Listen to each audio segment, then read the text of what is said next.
అండి. ప్రస్తుతానికి పండుగకైతే అందరం అక్క చెల్లెళ్ళము ఒక దగ్గరికి వచ్చేసాము. మా అక్క మాత్రమే మిస్సింగ్ ఉంది. తను నెక్స్ట్ డే వస్తా అన్నది.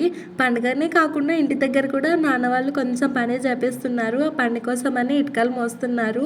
ఎన్నో సంవత్సరాలకి అందరం కలిసి ఇట్లా ఊర్లో పండుగ జరుపుకుంటే అందరికీ చాలా సంతోషంగా అనిపిస్తుంది. మా నాన్నకి నేను ఇట్లా తినిపియక, మా నాన్న నాకు తినిపియక అసలు ఎన్ని రోజులయిందో.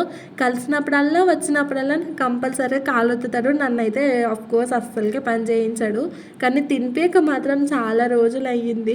నాకు పెళ్ళిగా ముందుకైతే నేను డైలీ మా నాన్నకి తినిపిస్తుంటే అసలు అలాంటి మెమోరీస్ గుర్తుకొస్తుంటే ఒక రేంజ్‌లో ఉంటది హ్యాపీనెస్ మాత్రము. మా నాన్న వాళ్ళు మొత్తం ముగ్గురు. మా నాన్ననే చిన్నోడు. మా 3 కుటుంబాల్లో కలిపి మేమంతా 8 మంది పిల్లలము. ఫస్ట్ మా అన్నయ్య, లాస్ట్ తమ్ముడు, మధ్యలో మేము 6 మంది మా అక్క చెల్లెళ్ళము. అందులో మాకు నలుగురికి పెళ్ళిళ్ళయినాయి. అందరికి పిల్లలు కూడా ఉన్నారు. ఈసారి చూడాలి పండుగకి అసలు ఎంత బాగుంటుందో పిల్లల లొల్లితోన. మళ్ళీ మినీ బ్లాగ్లో మళ్ళీ కలుస్తాను, అప్డేట్స్ ఇస్తుంటాను. బాయ్.